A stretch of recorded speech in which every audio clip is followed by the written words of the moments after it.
What's up guys, BARRYGAMING here, back with some more Eternal Evolution, and today we're going to be talking about something that I think is very overlooked when it comes to the brand new Dark Succubus, Riserris, the Hunter. She is very strong, maybe not in herself. Like, if you just have this hero by herself, she's not going to be like a Leo, she's not going to be a Nord where she's just going to self-carry your whole entire team. But what she does do is she really does buff up the damage of your other hunters and even other allies on your team, mainly for the fact that, well, she gets a chance and she actually increases the attack speed of all of your allies. That additionally deals additional true damage, which is absolutely amazing. So even pairing her with someone like Nord, it is an actual buff to them because, again, all allied heroes' base attacks can trigger the special effect, additionally deals true damage equal to 30%. And if you are using her with Nord as well, I mean, that's one thing that's really good with his skills too, is he has this ingenious spark. When the battle starts, all allied energy and hunter heroes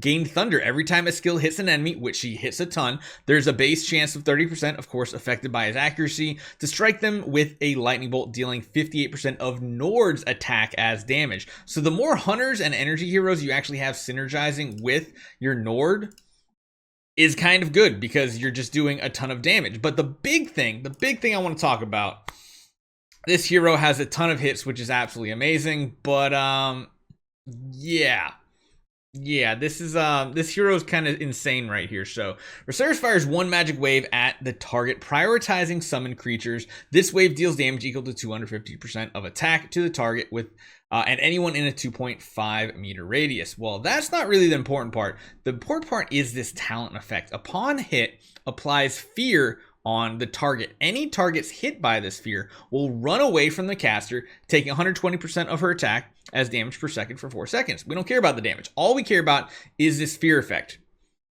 This might be an unpopular opinion, but in my opinion, this fear effect is one of the best, if not the best, crowd control effects in the game right now. Because number one, it's a 4-second CC. I mean, even if you look at some heroes that are like, you know, easy to acquire, and you take a look at their stuns and stuff like that, like, they're not that long. They're like, you know, a second stun or something like that. It's not like a huge long stun, but this one's 4 seconds. But it's actually more than 4 seconds, because not only are they feared for those 4 seconds running around not doing anything in combat, usually what happens is they get pushed to the very back side of the battlefield, meaning they have to then recover and run back up. Now that buys your team a lot of time. Now, just like I'm going to show you guys, we're in chapter 48 right now. I don't know if we can actually push past this one, but I've started to use her in this lineup. She's going to be in the, I'll put her up here just so you can see her a little better. But watch what happens in combat right now. Let me just make sure we got these turned off. So we'll wait until she actually has a fear. That's the fear going right here. You see, they are literally sprinting away in the opposite direction. So they're all the way in the back here. And then they have to recover and come all the way back to wherever the target was that they're attacking. And that is what seems like one of the best CCs I've seen in the game. And it's really big if that wave hits a ton of enemies. Again, you'll see it right here in a second. The fear goes off in this wave that she does. And then boom, they're just like, they're running around. They might get knocked down in the meantime too. Honestly, if they do get knocked down, it's a little annoying, because then they don't fully run to the back of the battlefield. It kind of is what it is in that scenario. But you'll see here again, they go running to the backside, fearing again. And you guys see it just keeps happening over and over again. So long as the wave can keep hitting the enemies, they start sprinting to the way back again. And in the meantime, your other heroes have time to either be healed, do a displacement to get some sort of shield or something like that. And I found it very, very beneficial in a couple different game modes. One of them was chapter. We literally pushed like these 21 chapters today just by dropping out like one of the supports we had for Nord and putting her in instead. The other place I've noticed a decent progression is in our soul mine. We're currently number 2 on our list here. I don't know if we'll be able to push much further here. We'll try this with our double hunter setup, because the other thing is Emma gets huge boosts with her attack speed because of the hero that she is paired with. We do have that on manual. Good. I always like targeting Nord's ability too. And you can see here, they're running to the back. And it's even better when there's a bunch of melee heroes just all clumped up, because that just means they go sprinting and running like this. See how they're just feared all over the place? It's a 4-second fear, and then on top of that, they have to come back and recover. Now, of course, that ended up pretty poorly for us right there, because they all just came through and completely annihilated us. But you kind of get our point. Let me see if we can just tweak this up a little bit. See, maybe if we have our res in the lineup too, it might make up the difference. I just want to do one more little quick setup here. See if we can get this cleared, because I was stuck on this from the auto battler. We'll see if not being an auto battle is a big help. Again, it buys time because it pushes these heroes way to the back. It gives Nord enough time to get an active or an ultimate going off here, and then we can feed another one in from res.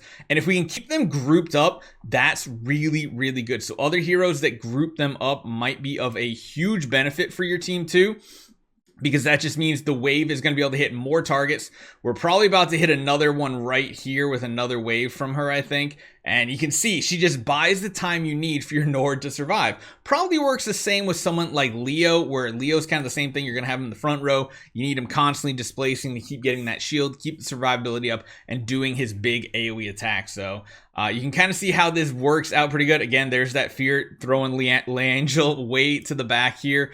And then it gives you time to get some ultimates off, gives you some immunity, lets your res time to charge up some more attacks here. And in the meantime, if they do get grouped up, they're just going to keep getting feared to the back of the field, and you just buy so much time. So I don't know about you, this definitely feels like one of the best CCs in the game. Look at this, they all just go sprinting. This does have some counter synergy, as you can see right here though, with Nord, if you're just spamming it, because now they're like all out of his range, which does get a little annoying at times if you can't like reach the target. So be prepared. That is something that's going to happen, since you can't really control where exactly your Nord is. And then, of course, you can kind of like reposition them with his attacks. It's definitely something you want to do on manual, because as you can see here, them sprinting off and Nord just targeting like one target instead of the group of them is going to be a huge negative for your team. But yeah, the second we added this hero to our team, yes, their damage might not be absolutely amazing. But what they do provide is probably one of the best CCs I've experienced so far in this game. Now, if I've missed something and there's a better one out there, definitely hit me up and let me know. I do have some limited experience with some of the heroes in the game, so I don't know exactly what they can do, but this hero is absolutely amazing. So if you are going to build her, just remember, this fear talent effect comes in at what? Level 5 here. So I think you need what? You need like 1 copy... I forget how far you actually need to be to get to level 5 here. I feel like Mythic may be a little further than Mythic.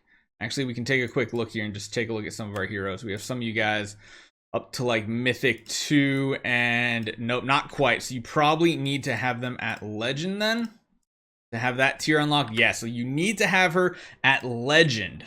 At least Legend to be able to get that fear effect. If you can't get her to Legend, I would say she's probably not all that worth it, because this right here is the sweet thing that I actually like using on her. So let me know what you guys think. Hopefully you guys enjoy this one. Hit that subscribe button if you're new to the channel. There's a ton of you guys watching every one of these videos that have not subscribed yet. Hit that subscribe button. I'll see you guys next time.